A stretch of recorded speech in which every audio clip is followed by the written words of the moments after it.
Hi everyone, this is Quest for Truth. I'm Dr. Prem. After some time, we are going to again see a Bible study, and this is going to be a very interesting study. And I request all of you here to take a paper and a pen so that you can analyze, you can participate in the whole Bible study, and I know that you will be thrilled to know this. ஆண்டவர் நம்ம கூட நம்ம பேசுவார்ன்றதை நான் வந்து அதிகமாக விசுவாசிக்கிறேன். So what we are going to see today is the gospel in Genesis. ஆதியாகமத்திலே தேவனுடைய சுவிசேஷத்தை குறித்து நாம் இன்றைக்கி பார்க்க போகிறோம். ரொம்ப ஆச்சரியமாக இருக்கும். நம்மளுடைய தேவன் எவ்வளோ தூரம் நம்மளை நேசிக்கிறார் என்பதை நம்ம இன்றைக்கி பார்க்க போகிறோம். We are going to see how the Lord had loved us through His word and through giving Jesus Christ to die on the cross for us, and it's going to thrill us a lot. Let's see that. When we see the Bible, there are a lot of hidden messages in the Bible, and one of which we are going to study today is in Genesis, and that's there in the first 10 names of the Bible. When we see this, when we see the whole Bible verse in Proverbs 25:2, it says, "It is the glory of God to conceal a thing, but the honor of kings is to search out a matter." Let's see in Tamil verse. காரியத்தை மறைப்பது தேவனுக்கு மேன்மை, காரியத்தை ஆராய்வதோ ராஜாக்களுக்கு மேன்மை. காரியத்தை ஆராய்வது ராஜாக்களுக்கு மேன்மை அப்படின்ட்டு சொல்லுது. When we see the history, there were very intelligent Christian scientists and people who were led by the Lord through the Holy Spirit. For example, Isaac Newton, who searched the Bible in a mathematical and a scientific way, and they found a lot of answers, and they glorified God through their scientific and their evidence. And they put all their intelligence in the Bible, and the intelligence which was given by God was used by them. So let's also search in that way. When we see Genesis 3rd chapter 15th verse, Genesis 3rd chapter 15th verse, as all of you know, when Adam and Eve sinned, God brought a curse, or in other words, God prophesied to the woman and to the serpent like this. And I will, in Genesis 3rd chapter 15th verse, "And I will put enmity between you and the woman, between your seed and her seed, and it shall bruise thy head, and thou shalt bruise his heel." Tamil வாசிங்க. உனக்கும் ஸ்திரீக்கும் உன் வித்துக்கும் அவள் வித்துக்கும் பகை உண்டாக்குவேன், அவர் உன் தலையை நசுக்குவார், நீ அவர் குதிங்காலை நசுக்குவாய் என்றார். Fantastic. So all of us know that this prophecy actually indicated about the prophecy of the birth of Jesus Christ, that he would come on the earth and crush the head of Satan, and he will redeem us from the curse. So everybody knew this, and even Satan knew that this is going to be a big prophecy, and there is someone who's going to come down on the line and the birth of the line of Adam, who's going to crush his head. So, but before that we are not going to see that. But what was the hidden message in the first 10 names of the Bible? That's what we are going to see. It's going to be a very short study, but let's see that. If we see the first 10 names, when we take Genesis 5th chapter, we can see the generations of Adam. So we have to, apart from Cain and Abel, when we see, because Cain and Abel, we need to exclude that. So apart from Cain and Abel, when we see the first 10 names, we can find a big secret. I hope you have your pen and a paper. You can just write whatever I'm trying to say. நான் வந்து இவர்களுடைய பேருடைய எபிரேயு என்ன சொல்ல மீனிங்ஸை நான் சொல்ல போகிறேன். நீங்கள் அது எழுதுனீங்கன்னா ஃபைனலாக நம்ம என்ன ஆண்டவர் நம்மக்கிட்ட சொல்ல வராருன்றதை நம்ம அண்டர்ஸ்டாண்ட் பண்ணிக்கலாம். முதலாவதாக அவருக்கு ஆதாம்லேருந்து 10 பேர் யாருன்றதை நான் படிக்கிறேன். Adam, Seth, Enosh, Cainan, Mahalalel, Jared, Enoch, Methuselah, Lamech, Noah. இந்த 10 பேர்களுடைய எப்ரேயன் இதில் மீனிங்ஸை பார்த்தீங்கன்னா ரொம்ப ஆச்சரியமாக இருக்கும். When we see and analyze the Hebrew meaning of these 10 names, then we can find what is the hidden message in their 10 names. So, let's see that. Adam means man. Seth means appointed. Enosh means mortal or miserable. Cainan means sorrow. Mahalalel means blessed God. Jared means shall come down. Enoch means initiated, commenced, teaching. So initiated, teaching, both are the same, both comes in the meaning of Enoch. Methuselah means his death shall bring. Lamech means lament or despair. Noah means, the Hebrew word for Noah is actually Nachem. That means to bring comfort or rest. Noah means to bring comfort or rest. In the Tamil version, ஆதாம் என்றால் மனுஷன் என்ற அர்த்தம். சேத் என்றால் நியமிக்கப்பட்டது என்ற அர்த்தம். ஈனோஷ் என்றால் மரணம், துயரம் என்ற அர்த்தம். கைனன் என்றால் துக்கம் என்ற அர்த்தம். மஹலலேல் என்றால் ஆசீர்வதிக்கப்பட்ட தேவன் என்ற அர்த்தம். யாரெத், ஜாரட் அப்படின்னு இங்கிலீஷில் இருக்கும். அப்படின்னா என்ன அர்த்தம்னா கீழே வரும் அப்படின்ற அர்த்தம். ஏனோக் என்றால் போதித்து, தொடங்கப்பட்டது அப்படி என்று அர்த்தம். மெத்துசலா என்றால் அவர் மறுக்கையில் அது வரும். அதனால தான் பார்த்தீங்கன்னா மெத்துசலா இறந்த பொழுது கரெக்டாக என்ன வந்துச்சுன்னா ஜலப்பிரளயம் வந்துச்சு. அவருடைய பேரில் ஆண்டவர் வந்து ஒரு பெரிய தீர்க்க தரிசனம் வச்சுருந்தார். 9வது பேர் லாமெக். லாமெக் என்றால் புலம்பல், விரக்தி அப்படின்ட்டு அர்த்தம். ஏன் அப்படி ஒரு பேர் வச்சாங்கன்னு எனக்கு தெரியல. ஆனால் மெத்துசலா ஆண்டவருடைய வழிநடத்தல்படி தான் வச்சிருப்பாருன்னு நினைக்கிறேன். ஸோ அப்படின்ட்டு ஒரு புலம்பல் அப்படின்ட்டு ஒரு பேரே வச்சுட்டார். நோவா என்றால் ஆறுதல் இல்லைன்னா ஓய்வு கொண்டு வருவார்னு அர்த்தம். நோவா என்றால் ஆறுதல், ஓய்வு கொண்டு வருவார் அப்படின்ற அர்த்தம்.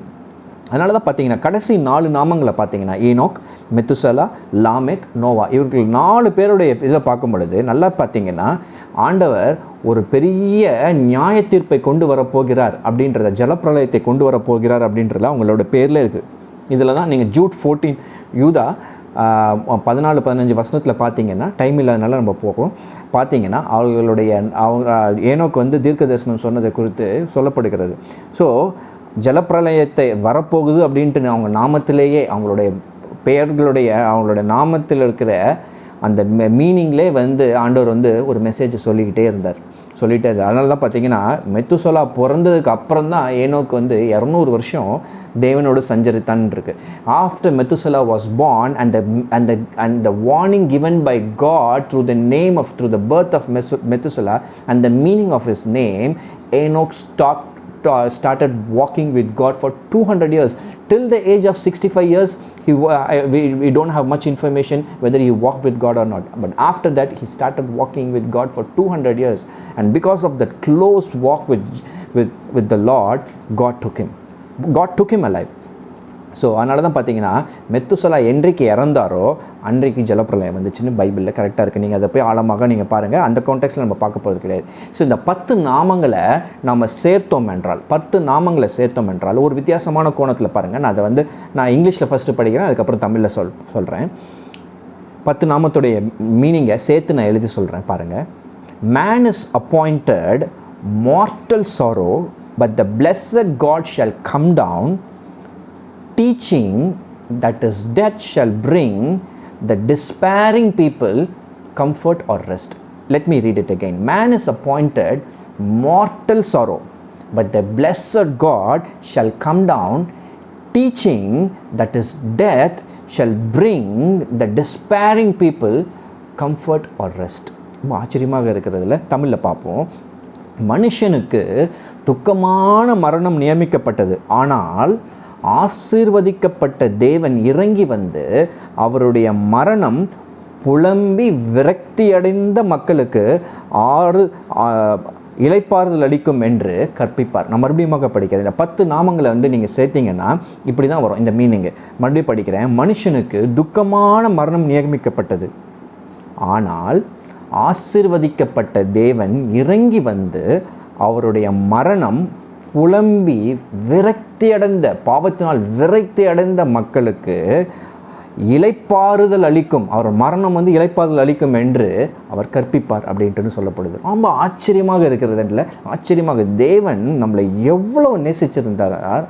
இந்த 10 நாமங்கள், அவங்களோட 10 பேர்லே பாருங்கள், இயேசு கிறிஸ்து வரப்போகிறார், அவருடைய மரணத்தினால நமக்கு மீட்பு வரப்போகிறது என்பதை அவர் ஒரு மறைக்கப்பட்ட ஒரு செய்தி அந்த இடத்துல வச்சிருந்திருக்காரு. See how much the Lord loves us, that he has kept a hidden message in the first 10 names of the Bible, in the first 10 names of the godly people who lived for the Lord.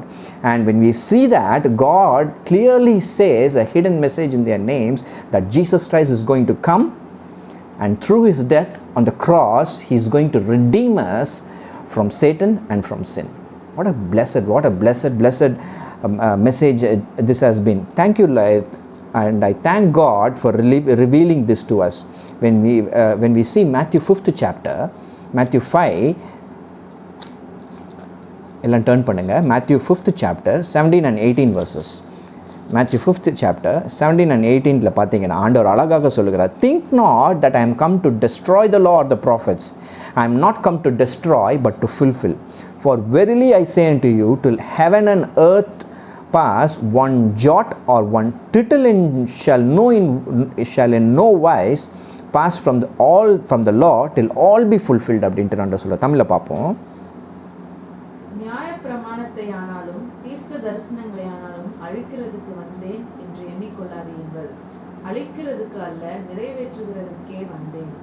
வானமும் பூமியும் ஒழிந்து போனாலும் நியாய பிரமாணத்தில் உள்ளதெல்லாம் நிறைவேறும் அளவும் அதில் ஒரு சிறிய எழுத்தாகிலும் ஒரு எழுத்தின் உறுப்பாகிலும் ஒழிந்து போகாது என்று மெய்யாகவே உங்களுக்கு சொல்லுகிறேன். இயேசு கிறிஸ்து இங்கே எவ்வளோ ஆச்சரியமாக பேசுகிறாரு பாருங்களேன். அப்படி அந்த இடத்துல கிரேக்க மொழியில் எழுதப்பட்ட பொழுது என்ன சொல்கிறாங்கன்னா, கிரேக்க மொழியில் இருக்கிற 9th ஆல்ஃபபெட் ஐ அப்படின்ட்டு இருக்கும், அயோட்டா அப்படின்னு சொல்லுவாங்க. அந்த எழுத்து ஒரு இப்படி ஐன்னு, அதுலேருந்து தான் இங்கிலீஷில் ஐன்னு வருது. அந்த ஐன்ற லெட்டர் ஆகிலும் அந்த ஐக்கு மேலே நம்ம எப்போவுமே டாட் வைப்போம், அது உறுப்புன்னு சொல்லுவாங்க தமிழில். அதில் இங்கிலீஷில் என்ன சொல்லுவாங்க, டிட்டில்னு சொல்லுவாங்க. அந்த டாட்டு கூட நிறைவேறாமல் இருக்காது அப்படின்ட்டு ஜீசஸ் சொல்கிறாரு. அப்படின்னா when God takes the Bible so much serious, then we also need to take the Bible very, very serious, right from Genesis 1:1 to Revelation 22. Please understand this. இந்த வேதத்தில் இருக்கிற ஒவ்வொரு காரியத்தையும் ஆண்டவர் வந்து ரொம்ப ரொம்ப சீரியஸாக எடுக்கிறாரு. அது நிறைவேறாமல் இருக்கவே கூடாதுன்ட்டு ஆண்டவர் வந்து சொல்கிறார். வானமும் பூமி ஒழிந்து போங்க, ஆனால் இது வந்து நிறைவேறாமல் இருக்கவே இருக்காதுன்றார். அப்படி தேவன் அப்படி வச்சிருக்காருன்னா, வேதத்தை, தன்னுடைய வார்த்தையாகிய சத்தியத்தை இவ்வளோ இம்பார்ட்டன்ஸ் கொடுக்குறாருன்னா, நம்ம எவ்வளோ நேரம் தேவனுடைய வார்த்தையிலையும் தேவனோடு சஞ்சரிப்பதுலேயும் எவ்வளோ நேரம் நம்ம வந்து அதுக்கு டைம் கொடுக்கணுன்றது, நம்ம ப்ரையாரிட்டி கொடுக்கணுன்றது ஆண்டவர் வந்து நம்ம சீரியஸாக எடுத்துக்க வேண்டியது இருக்குது. ஏன்னா அவ்வளோ ஆழமான சத்தியங்கள் இருக்குது. இன்றைக்கு எத்தனையோ புக் நம்ம படிக்கிறோம், ஆனால் இந்த வேதத்தை மாத்திரம் நம்ம படித்தோம் என்றால், நான் சொல்லுகிறேன், தேவன் நம்மளுக்காக பொக்கிஷமாக வச்சிருக்கிறார். Lord has reserved treasure upon treasure in this Bible, but only when we spend that in the presence of the Lord and by the Holy Spirit's guidance, we can dig the word of God very deeply. Let's do that. Let's take the Bible very seriously from this day onwards. See how the Lord adds the last 2 verses. Let's see 3 verses and finish this Bible study. Revelation 13th chapter 18th verse. Revelation 13th chapter, வெளிப்படுத்தல் 13 8ஆம் வசனம் படிப்போம். And all that dwell upon the earth shall worship him, whose names are not written in the book of life of the Lamb slain from the foundation of the world. Can you read that in Tamil? உலகத் தோற்றம் முதல் அடிக்கப்பட்ட ஆட்டிக்குட்டியினுடைய ஜீவ புஸ்தகத்தில் பேர் எழுதப்பட்டிராத பூமியின் குடிகள் யாவரும் அதை வணங்குவார்கள். Lamb, பாருங்க, second part of the verse பாருங்க. When we see the second part of the verse, it's written that the lamb means it is Jesus Christ. He is the Lamb of God. The Lamb slain from the foundation of the world. உலக தோற்றம் முதல் அடிக்கப்பட்ட ஆட்டுக்குட்டின்று அப்படின்னு யோசிச்சு பாருங்க. உலக தோற்றத்திலேயே இயேசு கிறிஸ்து நமக்காக மரிக்க வேண்டும் என்பதை, மரிக்க போகிறார் என்பதை, தான் மரிக்க விரும்புகிறார் என்பதை, அவர் மரிக்க போகிறார் என்பதை அவருடைய வசனம் சொல்லுகிறது. எவ்வளோ ஆண்டவர் நம்மளை நேசிக்கிறாரு பாருங்களேன். உலக தோற்றம் முதல் அடிக்கப்பட்ட ஆட்டுக்குட்டி, நமக்காக உலக தோற்றம் முதல் அடிக்கப்பட்ட ஆட்டுக்குட்டி. இன்னொரு வசனத்தை பார்த்தீங்கன்னா ரொம்ப ஆச்சரியமாக இருக்கும். 1 பேதுரு 1 Peter 1st chapter 18 to 20. Let me read that. 1 Peter 1st chapter 18 to 20. இங்கே பாருங்கள்.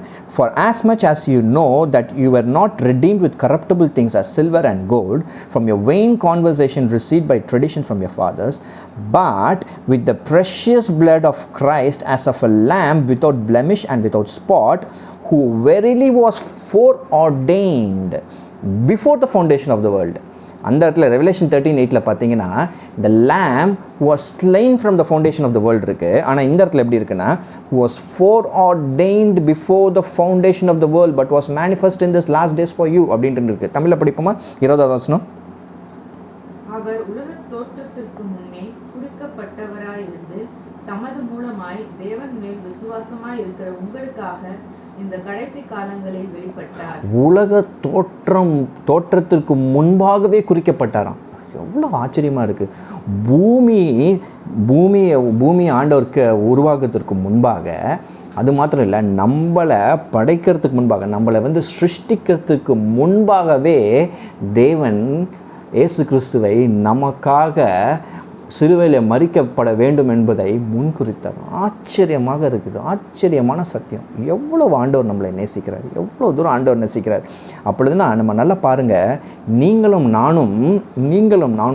நாமும் எவ்வளவு ஆண்டவருக்கு விலையேற பெற்றவர்களாக இருந்திருந்தால் ஆண்டவர் நம்மை மீட்பதற்காக உலக தோற்றம் முதலே அடிக்கப்பட்டாருன்னு இருக்கு. உலகம் உருவாகிறதுக்கு முன்பாகவே குறிக்கப்பட்டார் என்றிருக்கு. சிலுவையில் மரிப்பதற்காக குறிக்கப்பட்டார் அப்படின்ட்டு ரொம்ப ஆச்சரியமானது. இன்றைக்கி பார்த்தீங்கன்னா பிசாசுக்கும் அவருடைய தூதர்களுக்கும் எந்த விதமான மீட்பு கிடையாது. ஆனால் ஆண்டவர் எவ்வளவு நம்ம மேலே இரக்கம் உள்ளவராக, கிருபை உள்ளவராக இருந்ததுனால தான் இன்றைக்கு நமக்கு மீட்பு வச்சுருக்காரு. நம்ம பாவம் செய்தும் நம்மளுக்கு மீட்பு வச்சுருக்காரு. ரொம்ப ஆச்சரியமாக இருக்கிறது. We can never compare the love of God which is put upon us, because Satan and his angels doesn't come under the redemption plan. They don't have any redemption. Their only end is on the lake of fire, who will be tormented for day and night forever and ever. But for us, God has been so merciful that He has planned a redemption plan for us, so that He can redeem us back to Him. That's the wisdom of God. That's the love of God for us. அதனால தான் பார்த்தீங்கன்னா 1 கொரிந்தியர், இதோட முடிப்போம் நம்ம. 1 கொரிந்தியர் 2ஆம் அதிகாரம் 7-10. 1 கொரிந்தியர் 2ஆம் அதிகாரம் 7-10 நீங்கள் படிக்கும்போது படிங்க. But we speak the wisdom of God in a mystery, even the hidden wisdom which God ordained before the world unto our glory, which none of the princes of this world knew.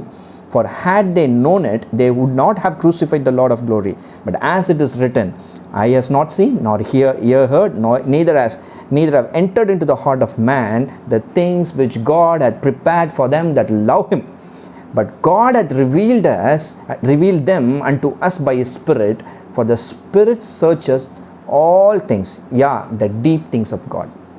Can you read that in Tamil?